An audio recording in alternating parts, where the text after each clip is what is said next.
everyone. Thanks for joining us. My name is Jason Robinson. I'm a Project Development Director for AURI. And today we are going to talk about a new tool that we have available on our website, a go-to-market pricing guidebook for food products. The purpose of this webinar is to introduce this new tool, why it is important, and how you can effectively use it. But first, let me spend a minute introducing you to the sponsors of this tool's creation, the Agricultural Utilization Research Institute. The Agricultural Utilization Research Institute, or AURI, is a mission-based nonprofit corporation focused on fostering long-term economic benefit for the state of Minnesota through value-added agricultural products. We support the value-added agricultural innovation ecosystem by providing services and resources to assist our clients in developing their innovations and by conducting industry initiatives to fill information gaps that are available for public use. In this instance, we partnered with Pricing Innovations to develop a guidebook focused on developing effective food product pricing strategies for the reason to fill an information gap that we saw available for public use. This guidebook and our contact information is located at www.auri.org.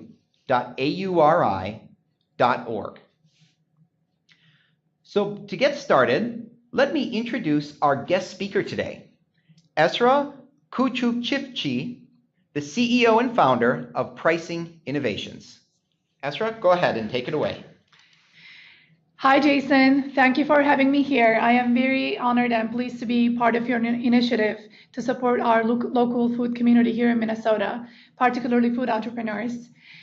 Just to give a bit of a background about myself as it relates to food, I started my career in chemical engineering and worked in production and manufacturing facilities for about 6-7 years. And my very last role in engineering was actually a small batch operation, very similar to food manufacturing, recipes and packaging and labeling and everything else. And right after my engineering years, I went to the University of Minnesota and received my MBA degree. And following my MBA degree, I moved to Seattle as a senior product manager for Amazon. I could not stay away too long. I love Minnesota, and so I ended up coming back and working in technology for a few more years. And just 3 years ago, I founded Pricing Innovations.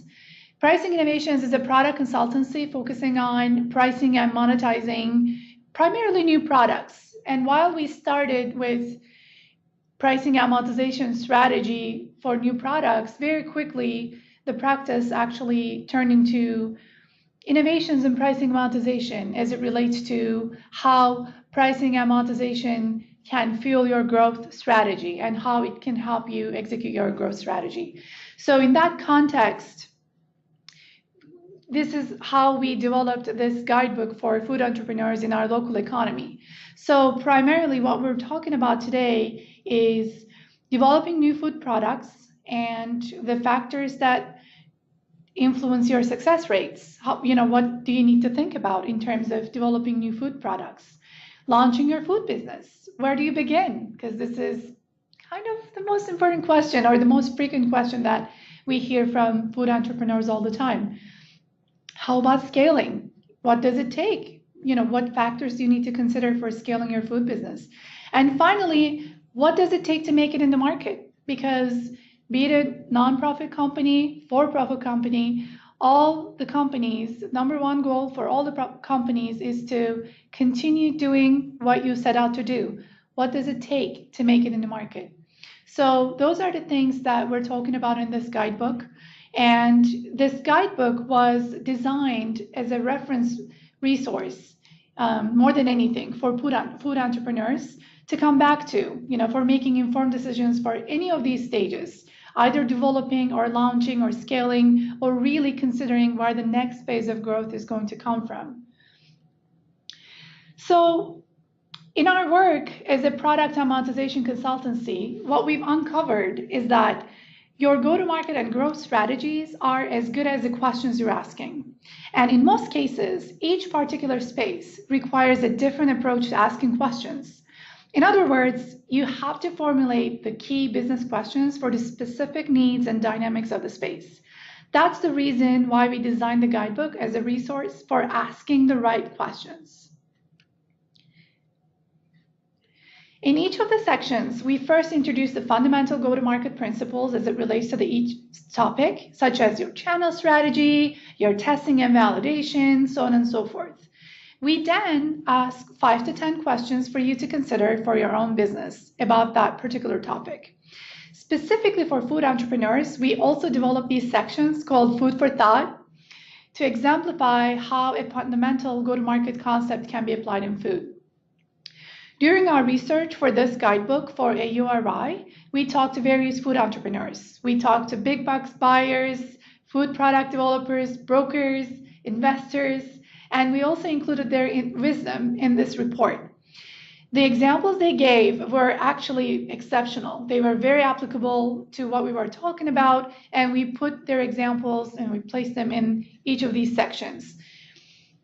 Finally, we learned that the whole concept of cost modeling and understanding the overall cost of goods sold is especially challenging in small food businesses. Therefore, we have included a couple Excel models that are available for you to download with the pricing and go-to-market guidebook. You can most certainly take advantage of these sample Excel models and modify them to fit your own business needs. So, let's begin. Well, where do we begin? Turns out it depends. As we work with small businesses and growth ventures, we observe that most often the biggest challenge is to figure out where actionable growth will come from.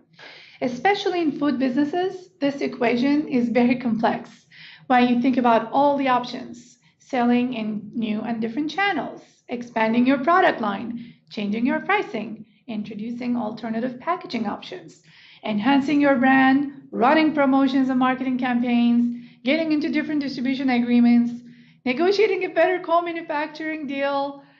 Your options are endless, and it makes it very, very complex. Growth might come from many strategic and tactical moves, and in most cases, a combination of these things. So with our work with AURI, we wanted to introduce food entrepreneurs with a disciplined approach to asking the right questions and scenario testing these options more than anything. So let's get to our original question. Where do we begin? More specifically, where will growth actually come from? On which activities should you focus on to grow your business? Well, to that end, in general, for businesses of all types, growth comes in one of 4 ways. You can either introduce or launch a new offering, you can expand into new channels, or you can scale your offering, you can improve your margins, or you can capture market share. So in general, your growth strategy will fit into one of these, and sometimes multiple of them. But the key is to try to not do all at once. So this whole framework that we're presenting in this guidebook, which you can find in the first section, actually gives you a really good opportunity to look at your options in terms of where growth will come from, and it enables you to focus on certain key structures of your business so that you actually don't have to focus on optimizing every key structure of your business. You can use this guidebook and specifically the pricing canvas and determine your own go-to-market and growth path. The pricing canvas gives you an opportunity to communicate your plan all in one page, so it makes it easier to discuss with your colleagues, brokers, buyers, and investors, and all the other important stakeholders. As for our last slide, let's say your growth strategy is introducing and launching a new offering. Then you can primarily focus on answering the questions on the following 4 sections: your business strategy, your product and brand strategy, competitive value profile, and partners in distribution. We're not necessarily saying that do not focus on other sections, you actually have to figure out how the other parts of your key structures will fit into your growth plan. However, since we asked the original question about where to begin, these 4 sections on the pricing canvas are the sections where you would begin. And just to put pricing canvas in context, many of you might be familiar with the business model canvas already and the value proposition canvas. The business model canvas helps you to understand whether or not you have a good business idea. Value proposition canvas helps you to figure out whether or not you have a good enough product idea that is sufficiently differentiated. But neither of these tools actually were asking the right questions about how you will execute your strategy and actually make money. So we developed the pricing canvas to focus on how your key structures, key aspects of your business will help you convert your business strategy into revenue. There's a blank pricing canvas inside your guidebook, and you can print and start working on your go-to-market and growth strategy using that canvas today. All right, let's dive in, shall we? What does it take to make it in the market? Well, probably the most important key takeaway is this. You have to start with the value that you deliver to a customer and the worth of that value, the price.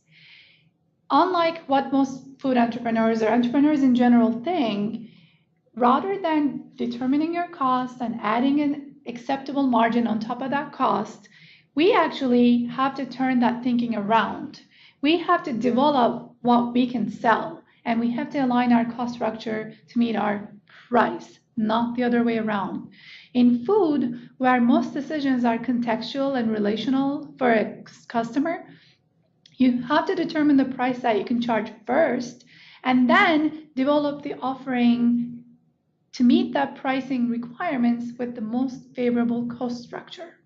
The goals around your cost structure will actually force you to be more diligent about your production costs, your partnership contracts, margins of each channel decisions, and packaging, and so on and so forth. So you should always align your cost structure to meet what you can price.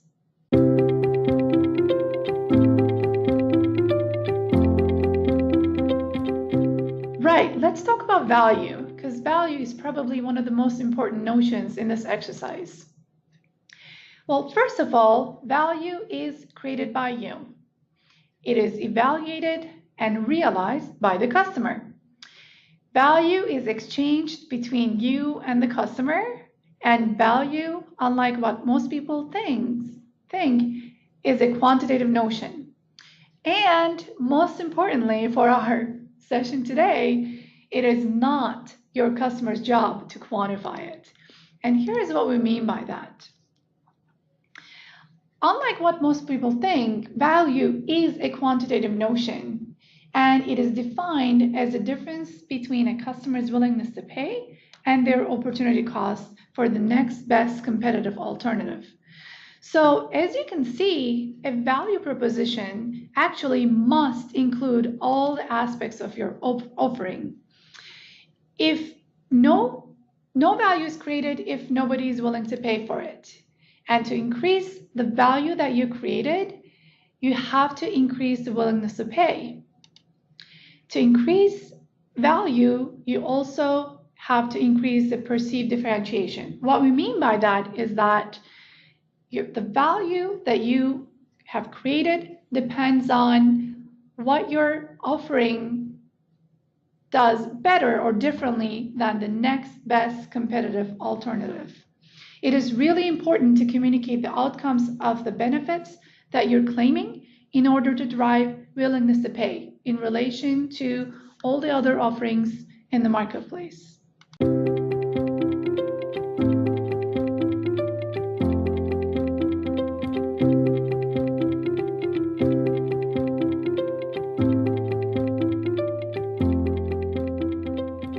The chances that the customers will make a purchase will increase. At least getting the customers make their first ever purchase is going to be easier if they can visualize and understand the outcomes. So in that sense, your value proposition should include how the product might be experienced, what happens when benefits are realized, and how you're doing it better. Here is an example from chia seeds. In the guidebook, you can click on these images and see the full value proposition messaging in detail. In this first product example, the first brand, we have the regular chia seeds, and the only messaging on the front of the packaging is superfood of the Aztecs. I don't know about your Aztec history knowledge, but I actually don't quite know what benefits and outcomes I would receive if I eat the superfood of Aztecs. And the second example, there are numerous claims and numerous pieces of information. Basically, the gist of it is that organic chia seeds are a source of dietary fiber, omega, and fatty acids, and calcium. This brand is assuming that I know the benefits of those ingredients, and it's not necessarily taking me to the next level of understanding and knowing the benefits. It's just talking about the ingredients. On the third one, the whole grain chia seeds, it talks about it helps with weight control, mobility, and 3 out of the 5 claims are outcome focused. So I can take the ingredients information to the next stage of knowing the benefits of those chia seeds. And on the final one, actually, which we found to be the most successful out of these 4 options, it talks about how you can use it. It helps me visualize using chia seeds with my drinks and salads and soups and baked goods, and it thickens soups and helps with digestion. So I can understand how I can use it. I can visualize how I can use it in what sorts of foods. And I also understand that it helps with digestion, and I can picture the outcomes and benefits all together. So this is really important when you're thinking about your messaging and your differentiation. It is quite difficult to talk this kind of messaging in food. In other types of organizations and businesses, you can very easily talk about outcomes and benefits. And in food, historically, we've been focusing on the ingredients and the power of ingredients and difference in ingredients. But increasingly, as you can focus your messaging on the benefits and outcomes in a way that consumers can understand, it can help you differentiate your value proposition. So in your granola example, your value proposition must include, first, the experience, the occasion of consuming the granola bar, or a call to action. How can you trigger the customer to envision themselves consuming this product? The experience part is really important. What are the outcomes? Is it more filling? Is it more healthy? If so, why? Is it more of something? Is it less of something? And make sure that you have you do this kind of messaging in everyday language. And finally, the differentiation. Why does the granola taste better? Is there a specific ingredient? Is it the crunchiness?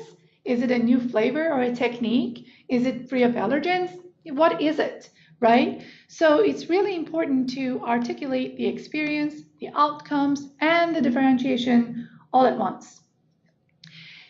Since you also mentioned the price point, let me also touch on that. Being able to sell your granola bar at the farmer's market doesn't translate necessarily well into pricing for cup food.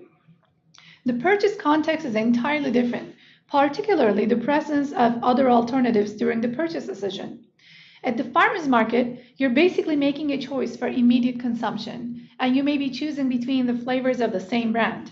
However, in cup food, you might be purchasing granola bars as an afternoon snack to consume, or as a lunch item for your children, or maybe comparing your options among 30 different brands, right? So each pricing window for each of your offerings will depend on the purchase context, and it would be a mistake to assume validation you got in one channel directly transferred to the other channel, because it doesn't.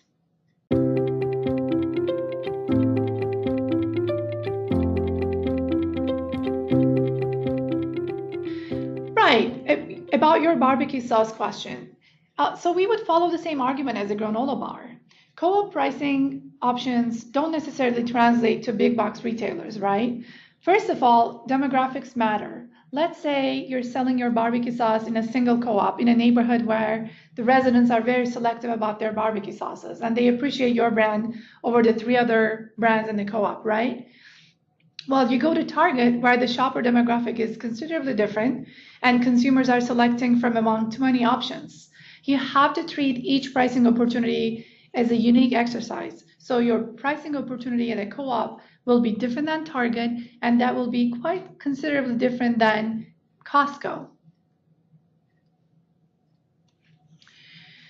So what can growing brands do when considering their pricing options from small distribution channels to big box retailers?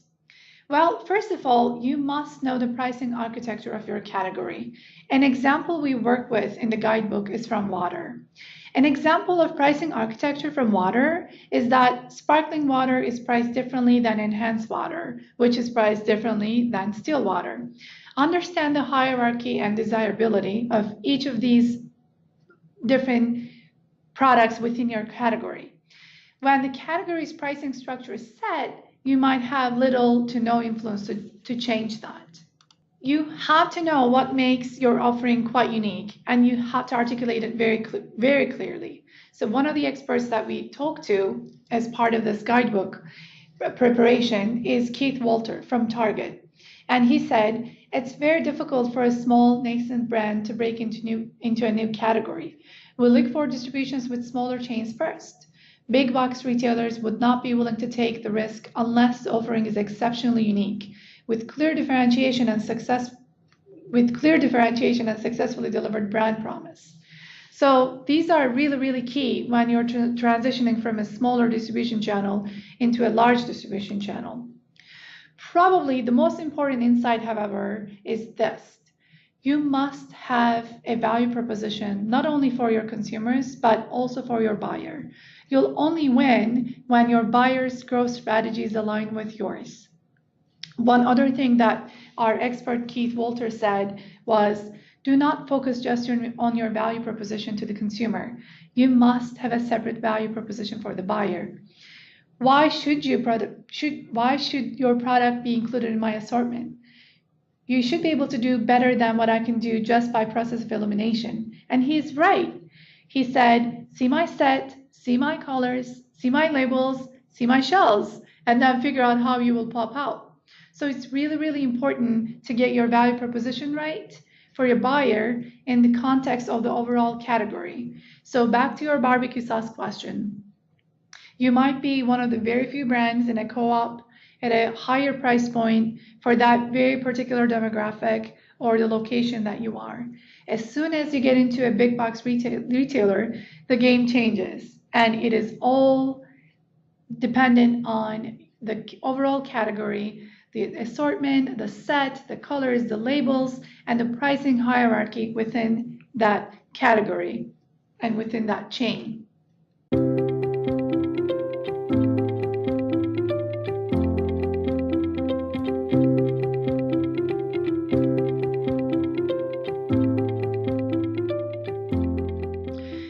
Right. So I would say that your chances for pricing each flavor differently disappears as you go up in scale. And actually, you don't want to do that because you're introducing complexity into a customer's purchase decision.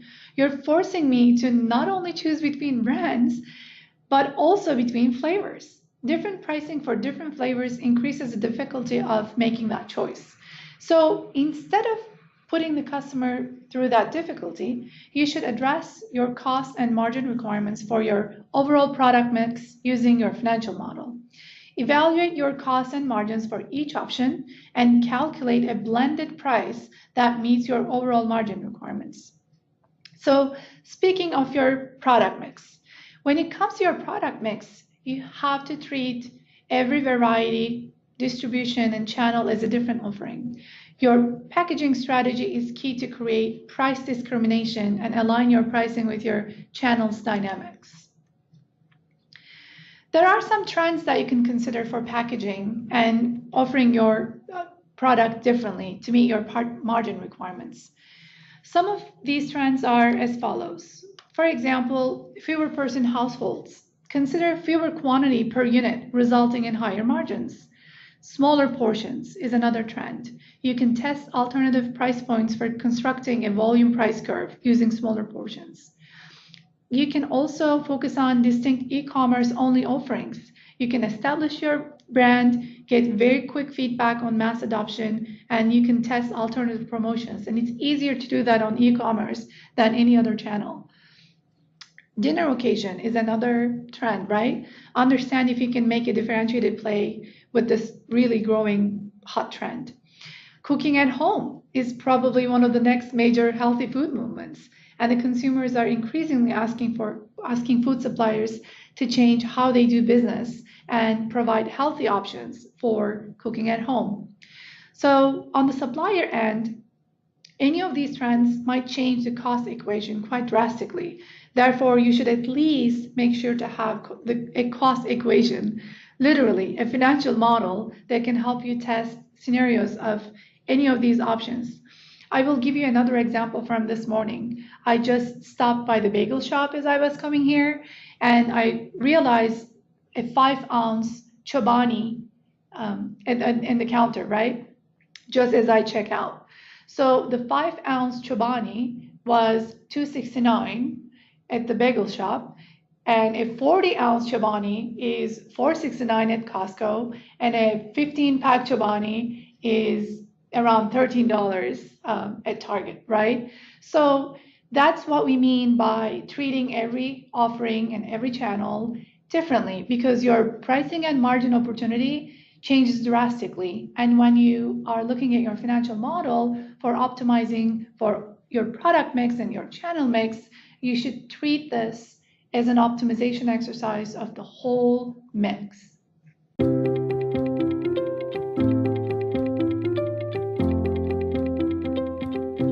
Let's talk about costs.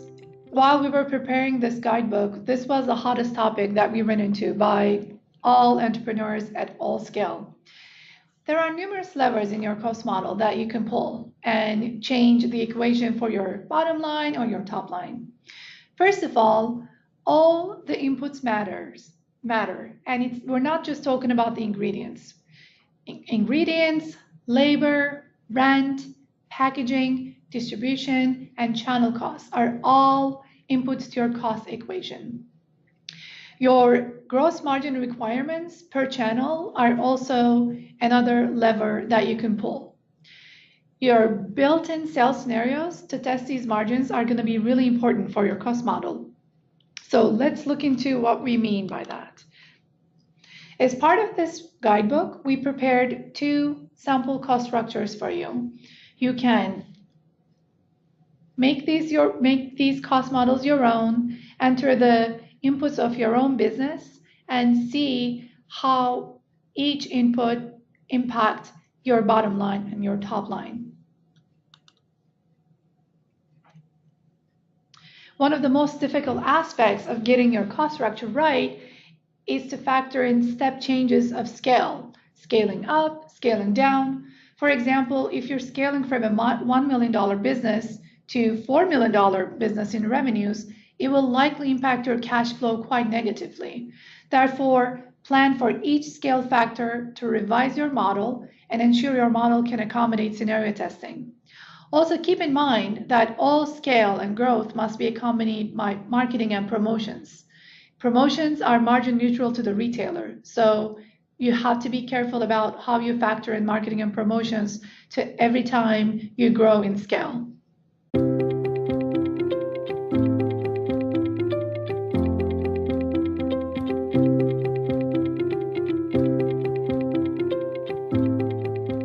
Yes, all those claims should help you to some extent, but remember, context is key. Where the purchase decision is being made in relation to what other choices and in what occasion the item will be consumed are all critical factors. In general, any claim for differentiation must be substantiated. The experience must deliver the claim. Second, your packaging, branding, messaging must all be aligned with that claim. And if you're targeting a premium pricing strategy, then you should focus on your next best competitive alternative for each of the purchase contexts. These will be extremely different among Costco, Aldi, and Whole Foods. So you also need to take into consideration where the offering is going to be sold. The concept of J&D is a really important one. J&D stands for just noticeable difference. The just noticeable difference in food is about 10%. It's difficult to justify more than 10% price premium without a very remarkable differentiation. Don't just say things, right? Help me understand, help me visualize, help me compare. Here's an example from green lentils. Functional benefits must be believable. Green lentils as a superfood does not do it for me. I need to understand what the functional benefits are over my next competitive alternative. The design must pop out. Positioning must be clear in relation to the dominant brand. Superior benefits must be obvious for easy decision making. Packaging must fit with the pricing architecture of the category. Brand messaging must be on trend, and the promotional value, if any, must be clearly communicated. So you can really make it concrete when you say it's 4 times the fiber in oatmeal. Then I can really relate. If I'm not a lentil consumer, and if I know oatmeal, this value proposition makes it really concrete for me. You can say it's twice the protein than eggs and almonds. Again, eggs and almonds are more commonly consumed than lentils. It makes me visualize and understand and quantify the benefit of having higher protein. Less time to cook than most other legumes, right? Exactly. So another benefit is communicated. So it's really important to articulate the superior benefits over others. And when you can, then you have a better shot at pricing at a premium than your competitors.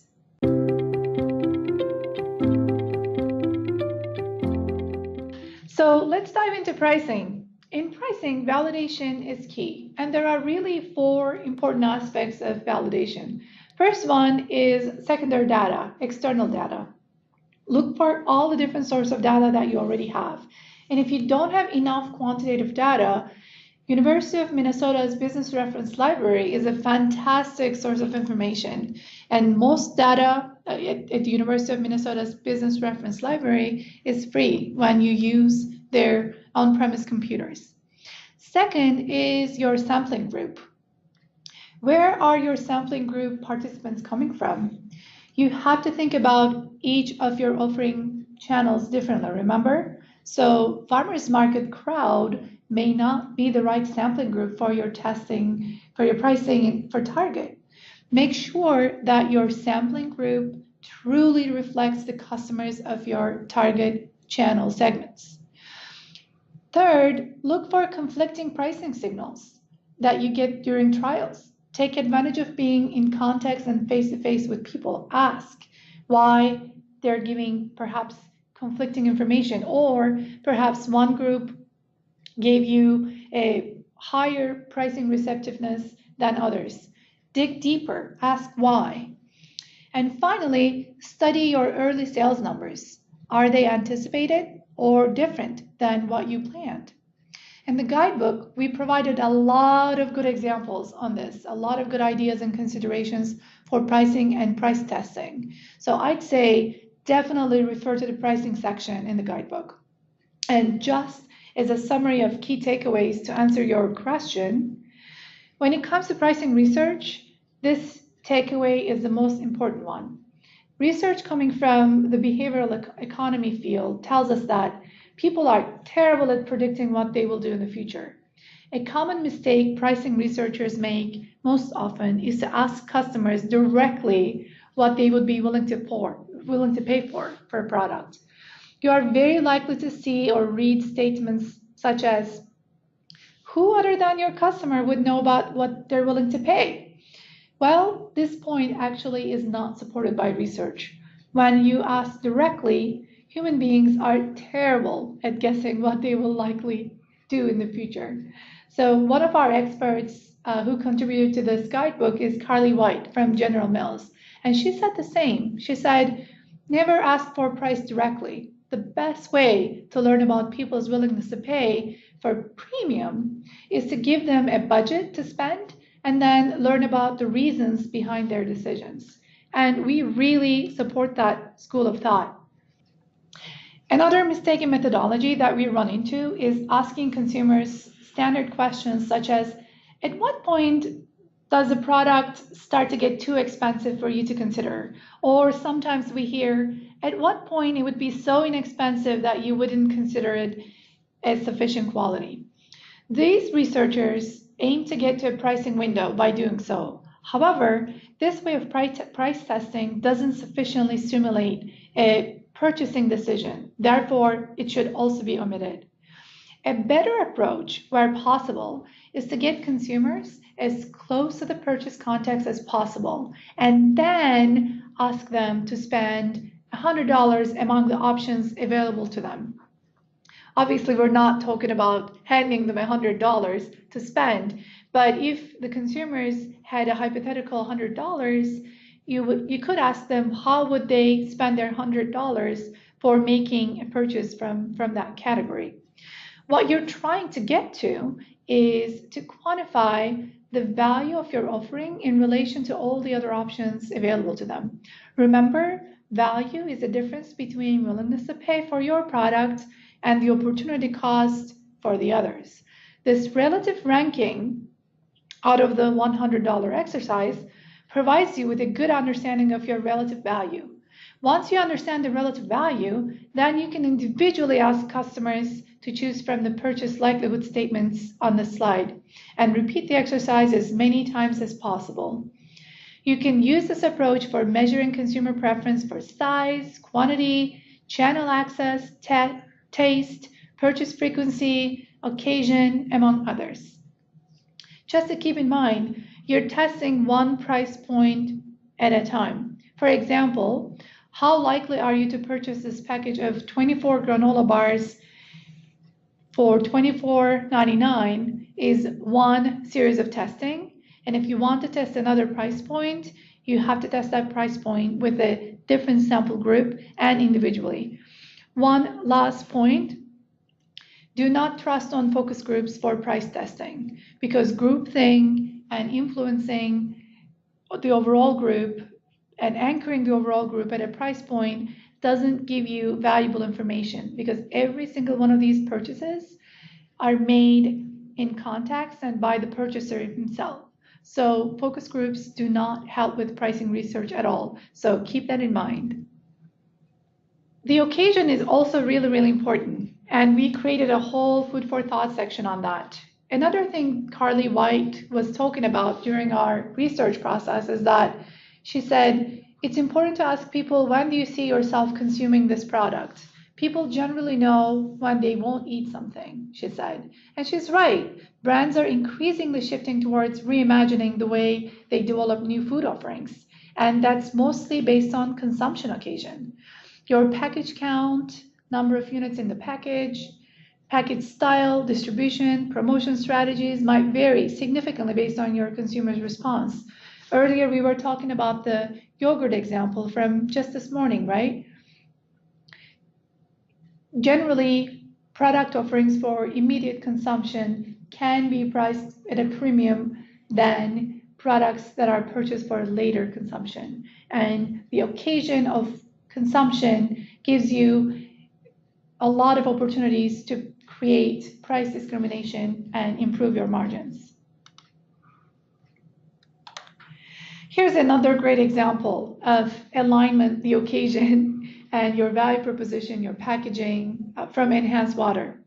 Clearly, this product, Dum Dum Fitness Water, was designed for on-premise sales at a fitness center. The packaging, branding, targeting are all in alignment for athletes. All of this can easily translate into pricing power. But here's a kicker. When you're thinking of an occasion, think of context too. People generally don't have their wallets on when they're exercising, right? So that's a really fun exercise to address in your channel strategy. How will you overcome that fact about not having your wallet on at fitness center locations? And these are the types of questions that we're talking about. For example, you might give the fitness center a break in pricing if they agree to eliminate the hurdle of getting to your wallet, etc. This is just one example of how your product can be aligned with the occasion and how your pricing strategy can enhance the adoption and sales related to that occasion. Just a couple of final thoughts on pricing alone. First of all, it's really, really important to keep in mind, it's not your customer's job to price your offering. You have to treat pricing as you treat any other business decision that you make to grow your business. And while you do that, remember, it will determine whether or not you'll make it in the market. Pricing is really important. Pricing is where the value exchanges hands between what you created as a supplier and what the consumer is going to consume as a benefit. And the second is that don't rely too strongly on your competitors' pricing. They might have it wrong too. Just get super familiar with the overall category and carve out a niche.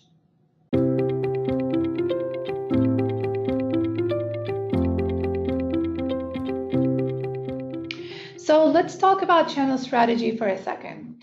In our work, we think of each channel as a different offering. An offering is different than a product. An offering refers to an overall way that you make a product available for purchase. In that sense, you can differentiate your offering between your channels, which gives you various opportunities to improve your pricing and your margins. So here are a few questions about your channel strategy. What is your Amazon strategy? You must have one, absolutely must have one.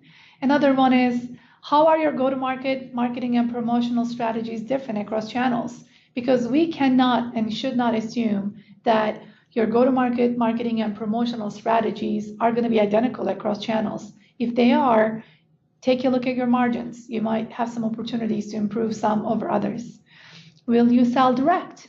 If so, how will your digital marketing spend impact your cost structure? Because if you are planning to sell direct, you have to count on that you will incur a significant digital marketing spend. Another question to think about channels is that what are the differences between the price sensitivity of your buyers in each channel? And how will that impact your packaging and pricing? Your price sensitivity at a co-op or farmer's market will be significantly different than Cup Foods, Whole Foods, and Target, and each of them will be significantly different. How will you react to competitive pricing in each of the channels? Because the way you can react to Amazon's dynamic pricing is different than how you react at Walmart or Target, you name it. And also, what is the expected loyalty in each channel? How are you going to supply according to those loyalty differences in each of these channels? So each one of these are really, really important questions. And as you answer these questions, you can think about your product as a different and separate offering for each of these channels. You have to financially model every channel as a separate offering. When we say treat offerings differently, what we actually mean is financially model them on your business model separately. You can optimize your net profits over your overall portfolio. Again, coupled with your packaging and your channel strategy, your overall profitability can increase as you model your scenarios.